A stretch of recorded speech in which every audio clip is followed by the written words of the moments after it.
All right, so the Colorado Avalanche lose a difficult one. They had victory, well, close to victory. They came back in this one. They dug themselves a deep hole that they got out of, and you got to give them some credit for fighting back.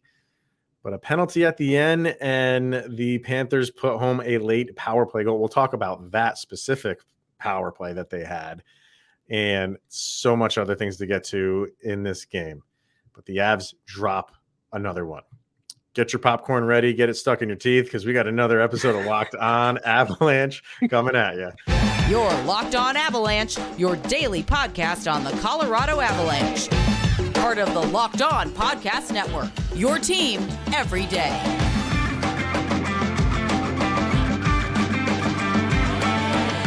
I was going to be jabbing at the incisors for the majority of this episode. Welcome to the Locked On Avalanche podcast, everybody. We're part of the Locked On Podcast Network, your team every day. And thank you for making this your first listen of the day. That's always appreciated. Follow us on our social media outlets, LOPN_Avalanche on Twitter, Locked On Avalanche on Instagram. Questions, comments, concerns, opinions, lockedonavalanche@gmail.com. And follow us on our YouTube channel. Over on YouTube, hit subscribe. Get notified when a new show goes live and join in the conversation over there, which is always exciting in the comment section. All right. The Avalanche dropped this one 5-4 to the Panthers. Exciting third period. But that was really it for the Avalanche. And there's so many other things to get. Like there's an added feature now of the Avalanche and things that they're not doing. And it's just you're playing how you should be playing in the third period when you're down 4-1. Like you packed it in almost when you were down 3-0. It seemed like you just packed everything in. And then in the third, it's like, then they're going to start fighting. And how they played in the third period and what they did in the third period, you want to see that for a full 60 minutes. And you know, they're not doing that, but there's a lot to get to in this game. Start with your takeaways in this loss. The third period was great. It was nice. It was wonderful. The comeback story, it only helped. We're on ESPN. It's a Disney-type comeback. But my goodness. It was fixed. It was fixed. Yeah, NHL's fixed. No, but the period one was abysmal. Mm-hmm. Period two was abysmaler. I mean, 4 shots. I mean, come on. You're period down that bad. Period one, the first half of it was okay. I thought they looked all right. They were kind of like I'll say that they were the aggressors, but not like you saw in the third. Like they were getting like some good flow in the first half of the first period, but then as soon as the Panthers started the scoring, they packed it in for the rest of the first and second. And to make everything worse, this was an ESPN Plus broadcast, no altitude. So you didn't have the luxury of you didn't have a blackout. No blackout. But you didn't have the luxury of Mosier and Reichert telling you something to soothe your soul. When Buchacross is telling you, boy, this team does not look good, and pointing out things of your power play, you're like, you know what? We really do suck. We're just a bad hockey team. And then you start believing it, and it's just like you're watching with your eyeballs. This team can't get passes correctly. Like even Nathan McKinnon gave away that stellar third. He gave away that just cross-ice pass right to Barkov, and I was like, right at the end. Yeah, I was like, dude. Yeah, like, that was questionable. Like the passing was bad. The positioning was bad in the first 2 periods. Like nothing looked right. So you're watching that, and then you're hearing the air quotes for everybody listening, neutral broadcast. It was whoever had the hot hand. That's who the announcers were. Well, that's how they do it in a national broadcast. Yeah. And I will not speak about broadcasters, but it was a double punch, and then you felt like you had that chance. You had a goal called back. You got it back. You got the tie back. Yeah. And then you kind of let it slip away at the end to no fault of your own, because Cale Makar threw it off of Erod's boot part of his skate. Yeah. So But it that's was, what the Panthers were doing. Like everything the Panthers were doing was right up close to Georgiev. And that's tough to ask him to stop all of the, like when there's so much traffic. Like we talk about that all the time and how that's how they're missing Gabe Landeskog. He does that. And Valnichuskin. They both do. They're the best in front of the goalie and they cause havoc. And you saw that firsthand for what the Panthers were doing. It was, and then yeah, they might not. It might not be pretty, but it doesn't matter. Who cares? You know what I mean? And the Avalanche so many times are back to looking for the pretty goals. Mhm. And the Panthers were just like, we're just going to stuff this thing down in front of the net. And then, hey, if we make it where you throw it off your own teammate's skate and it goes into your net, that's still a goal for us. They don't care. And you just saw the difference between how the Avalanche are trying to score until the third. I wrote down in like halfway through the second, I wrote down there's no killer instinct right now from the Avalanche. But then in the third, you saw it. So, I know we always like to try to take like silver linings out of this thing. I really hope that's it. I really hope the Avalanche look at, we were down 4-1 in this game playing. Once it started going bad, really bad.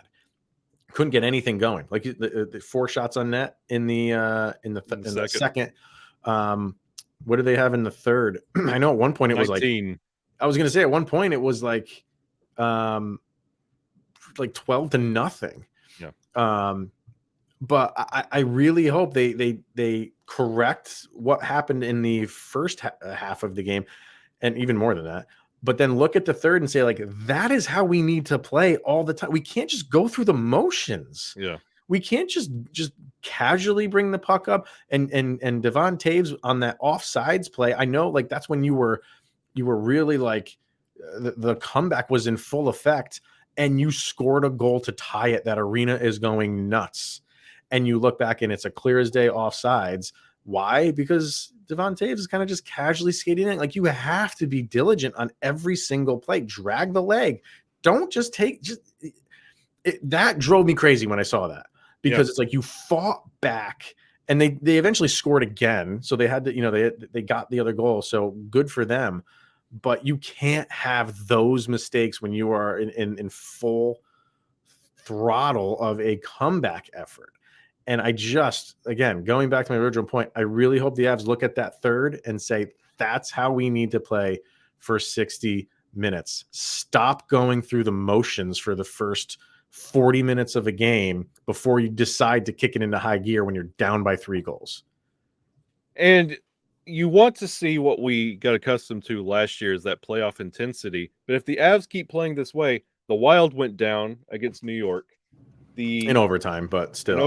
They went down. And then you also had Winnipeg got pumped by the Red Wings. Those are teams ahead of you. Right. What a fantastic turn of events if you would have got 2 points in this golden win. Opportunity. Like, Dallas won, but they also lost the 2 nights before. So there's some turmoil above you. This would have been the perfect chance to get back into that wild card spot and start climbing your way up. But you're going to have to play with playoff intensity earlier than you anticipated, because you're putting yourself in such a bind. Every game's going to be playoff type scenario just to keep your season alive. Like, we've gone from talking about defending the cup to extending our season, because the way they're playing right now, you can't just coast through periods 1 and 2 and have to try for 30 minutes. It's not enough. You have to put a full game together, and the Avalanche have not put a full game together in quite some time. No, and now I mean, I still have like faith in this team that they can start putting some streaks together and start stringing some points together. But are we at the point? Excuse me. Are we at the point where we have to just kind of say, like, they just need to get into the playoffs? Which forget about first place right now in the Central. I'm not saying that you can't have this epic comeback and if things happen at the top or those teams, a lot can still happen, but you're not even thinking about that right now.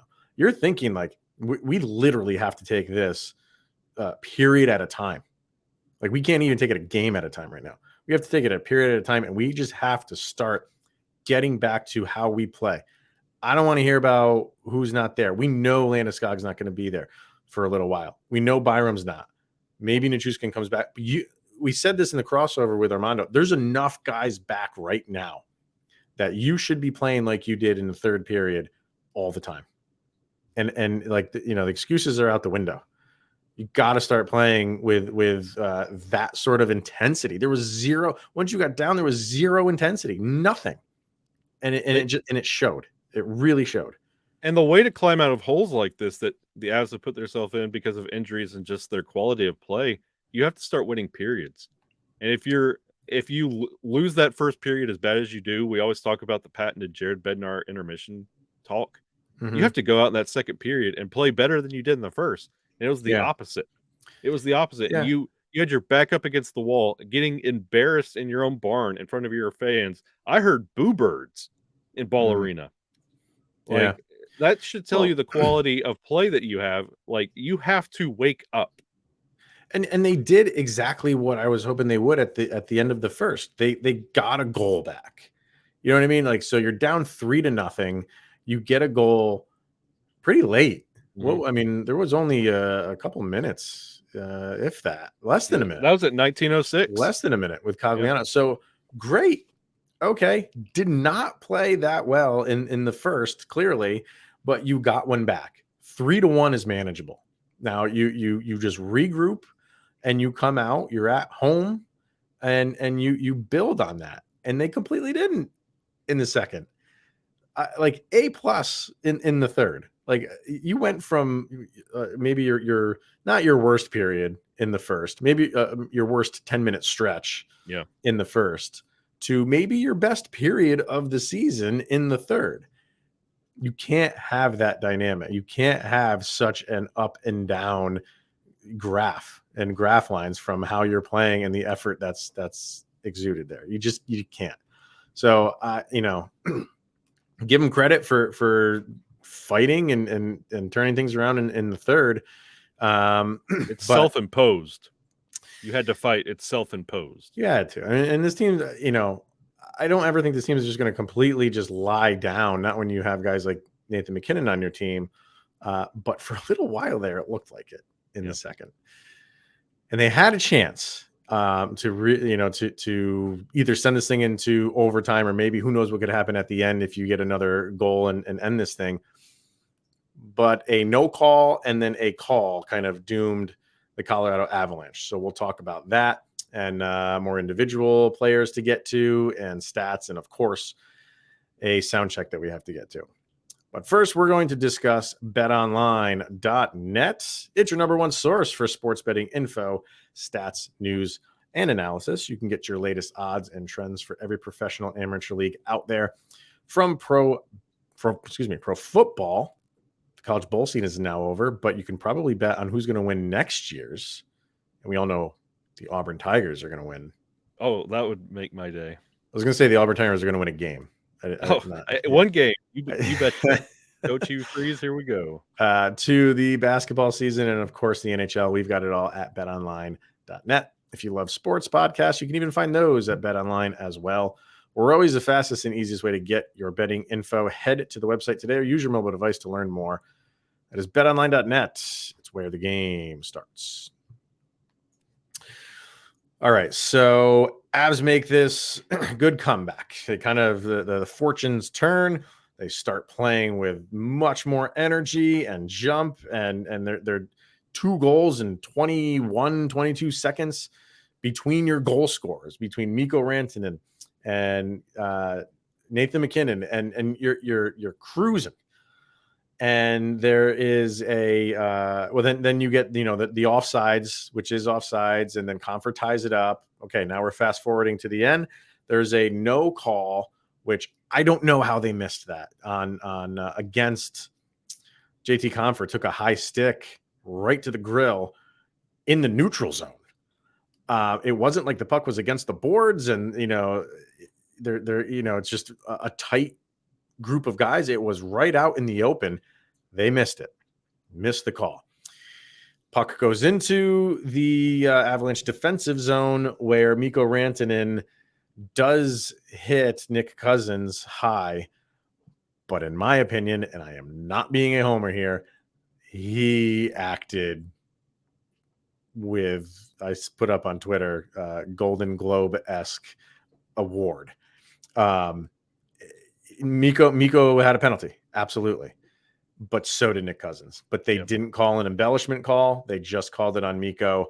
And with 10 seconds left in that power play for the Panthers, again, they get it down low. You had Tkachuk just whacking at it. It goes from Cale Makar to Erod's skate into the net. There's 3.5 minutes left. Avs can't do anything when they pull the goalie. Nathan McKinnon with some questionable passes in the offensive zone for the Avalanche. I don't know really what was going on. And then that that's the end of it. It really, you hate seeing a game like that where your team is battling to come back and they have, then go to, I don't want to be talking about this. I don't want to be talking about a missed call and then another missed call, in my opinion. Like, I'm not saying the refs decided this game because, you play a full 60, but I thought those were two missed calls. Neither of them benefited the Avalanche. And this goes back to our points we were making in the first period and the first segment. Mm-hmm. When the referees were as hot and cold throughout the game, when it came to fighting, the calls were just all over the place, inconsistent at best. Mm-hmm. And once you get that idea that this is how the referees are going to be this game, and then you look at how your power play and your penalty kill have been performing. Colorado 0 for 3 on the power play. Florida 2 for 2. Yeah.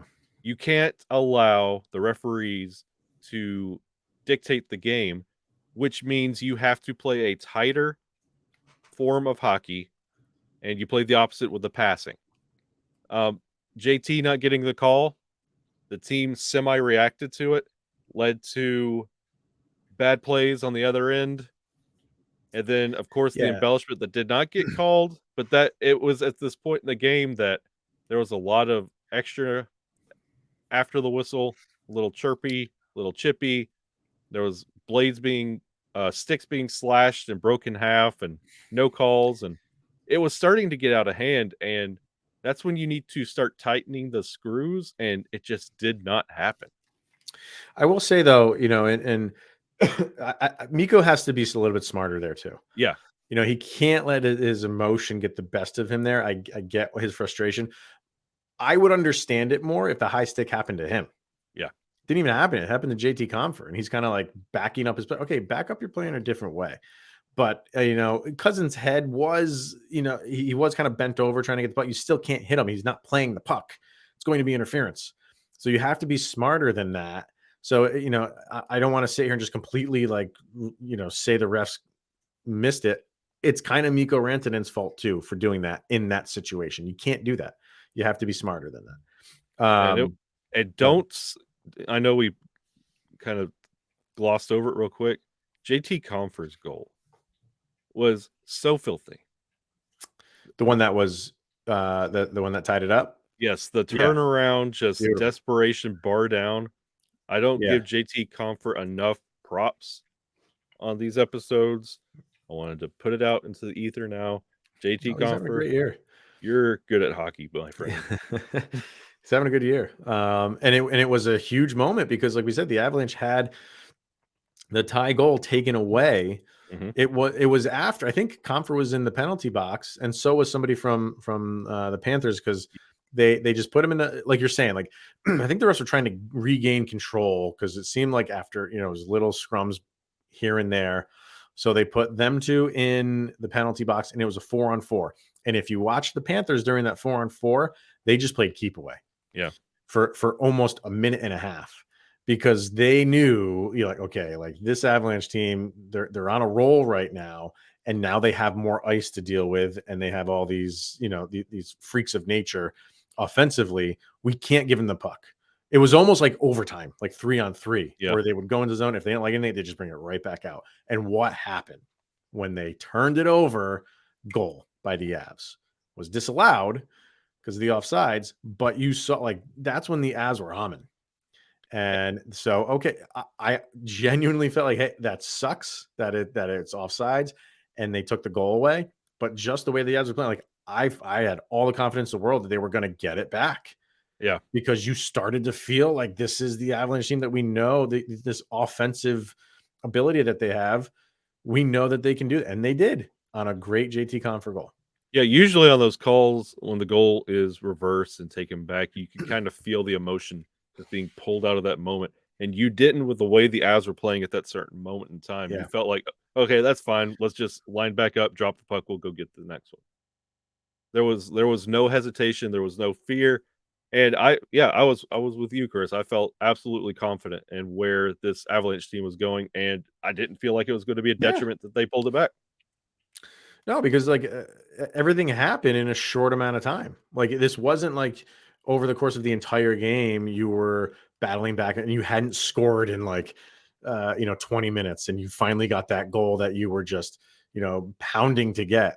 As were just they were like the Panthers were in the first. Yeah. Where goals were just coming to the Avs. So you felt good that it was disallowed, but you felt like they could get it back.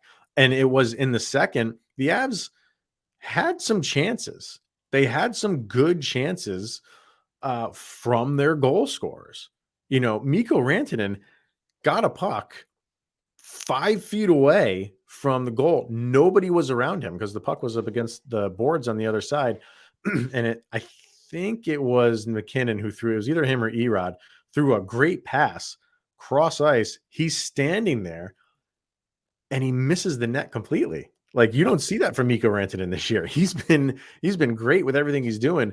So when that happened, I'm like, this is going to be a 7-1 game. Like they can't even get a puck on net from 5 feet away. I was thinking the same thing. I think Arturi Lehkonen also had an airmail on the goal, a Burakovsky special that missed the wide open, the yawning cage.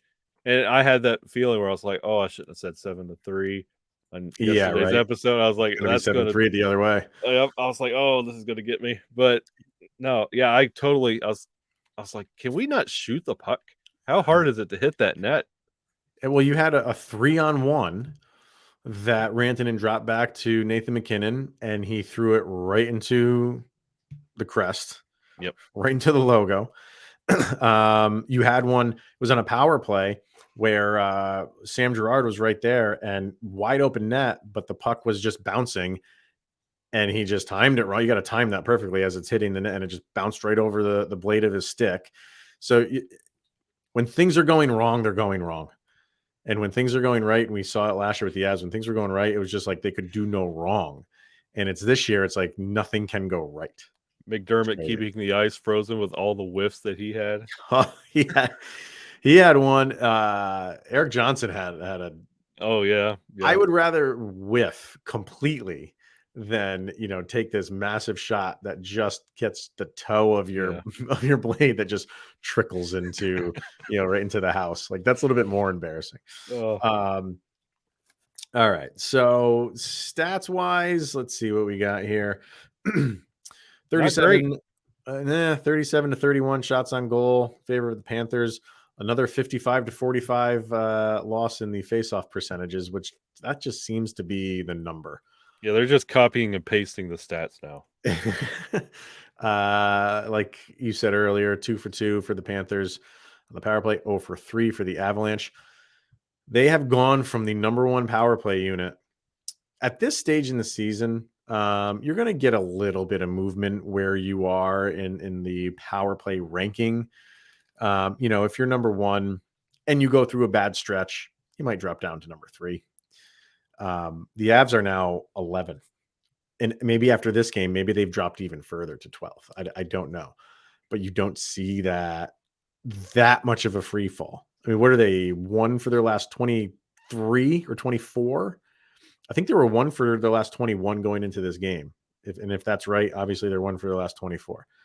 Yeah, I think the last time they got a power play goal was before Avatar came out. Yeah, the first one.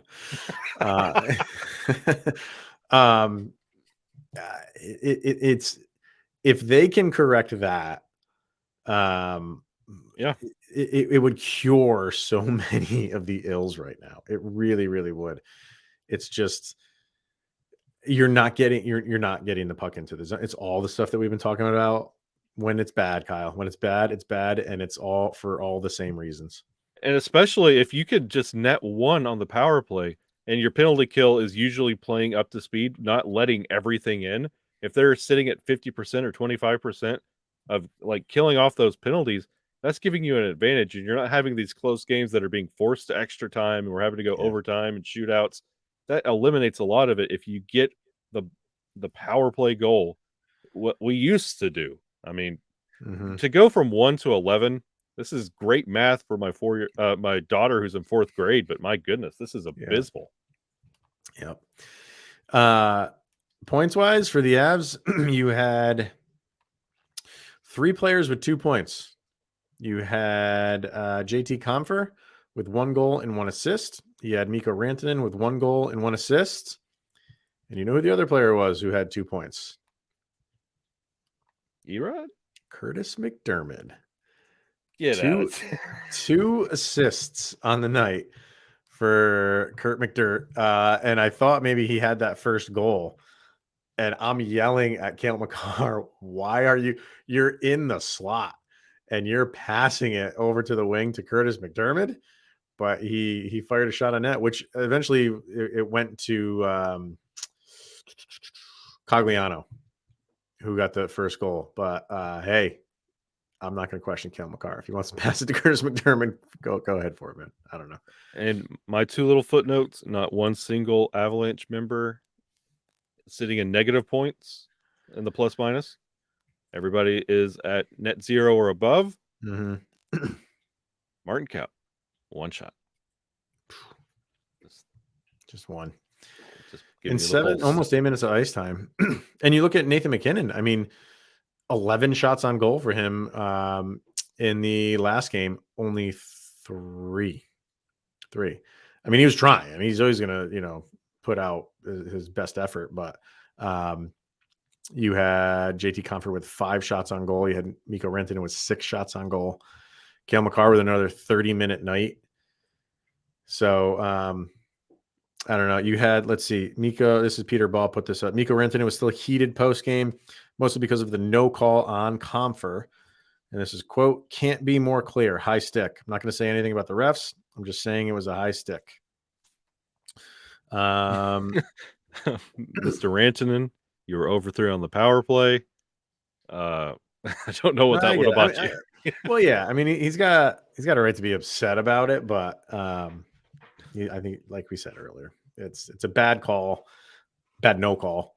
But you just don't want to see him like kind of lose his head there at the end. Pretty simple from Jared Bednar. We got to expect to play a full 60 minutes. That's exactly what we've been saying here, That's man. my coach. That's my coach. What we've been saying. Like you just play this third period minus the last 3 minutes on a loop and say, that's how we got to play over and over and over again. So, I don't know. I think I thought Georgiev was good when he needed to be.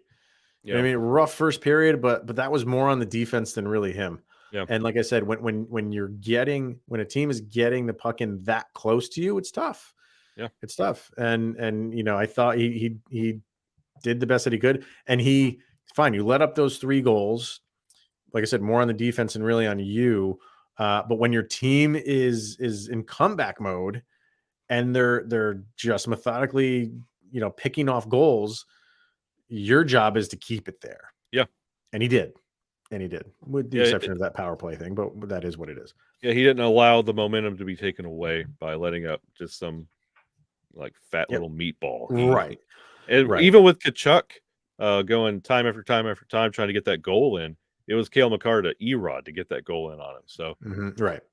Exactly. So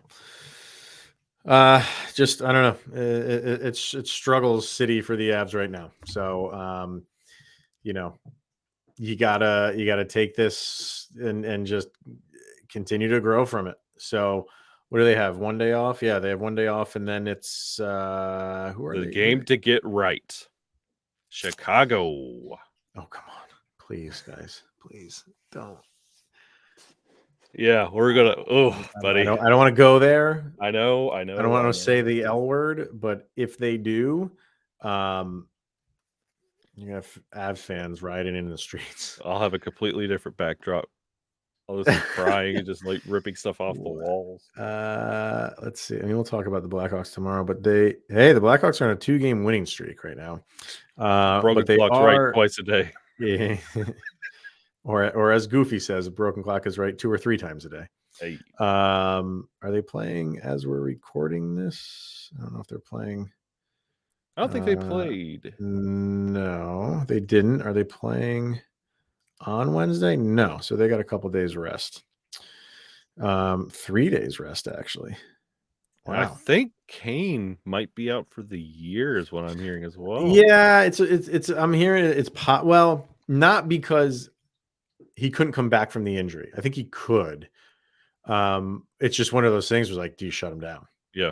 But if you shut him down, his contract is up, mm-hmm. and then he can just walk if he wants to. So it gets a little dicey there. It's going to be interesting to see how they navigate that with him, because what's the point in bringing him back? Right? You're not going anywhere, but you would lose out on assets of trading him if he wants to be traded. If he doesn't want to be traded, if they've had the conversations where he's like, don't trade me, I want to finish my career here, I'll go through the trials and tribulations, just sign me to a couple year deal or something like that. If they've had that conversation, then fine. If they haven't, it's going to be an interesting thing to see what happens with what they do with him, because you don't want to rush him back either, because then you're hurting his body and his career. So they're going to rush him back to have his Derek Jeter ceremony where every arena gives him something. Yeah. So, all right, we'll get to that tomorrow, but one more piece of business to do, and that is our Locked On Avalanche sound check, where Kyle and I will pick one song that we feel best summarizes the most recent game. Put these songs up on a playlist over on Spotify. Just searched LOA Soundcheck. This is volume 2, and follow along whenever we put news. I've already thrown these ones up there. So what do you got? Everybody knows me. I'm the heavy metal guy. West Coast hip hop. Ooh, see, I'm East Coast. See, we're gonna be fighting. We'll never be friends. Yeah. We're gonna go with the Dance Hall Crashers. Lost Again. So sad. I implore everyone, once this hits the playlist, which it is now, go listen to it. It's a vibe. It's going to take you back to a moment. You're going to be like, I don't think I know that song. You're going to hear it. You're going, oh, it's a vibe. It's good. It'll console you. You can laugh about this game because it keeps you from crying. And I am going to go in the same realm, but in opposite direction in terms of tone. I am totally going for crying. And I'm going for Portishead, one of the great underground bands of like the 90s. And their biggest hit they've ever had, it's called Sour Times. If it's not a song that I guarantee you know it. If you don't know it by name, by the title, soon as you hear the opening, whatever instrument that is, you'll be like, oh my God, I remember this song. Yeah. And it's a downer. It's dreary. And that's exactly what the Avalanche are going through right now. You had the win against Edmonton. You wanted to build on it, and we find ourselves another loss. So all those things that we were saying about keeping your head above water, and the Avalanche were doing that for a little while, but every loss now just crushes you. You just look at the Central, just the divisions, and the Avs are slotted into the 6th spot right now. It's not really where you want to be. You're 12 points up on Arizona, so you're not really going to drop lower than you are right now in terms of the division. But sour times for the Avalanche. So I guess we're all going to be Toronto Maple Leafs fans tonight when they face Nashville. Is that who they're playing? Okay. Yeah, that'll help. You need every bit of help you can get right now. So. Now, we're now playing that game where we're cheering for everybody that's playing the Central. I know. You're right. So you hate doing that, but that's where the Avs are. So hopefully we can pull themselves out of it soon. All right. That will wrap it up for today, everybody. Thank you for tuning in and making this your first listen of the day. It's always appreciated. I know you are probably rage listening right now, but we do appreciate everybody tuning in. Until tomorrow, he is Mr. Shaggy Von Doom, Kyle Sullivan, and I am Chris Maselli.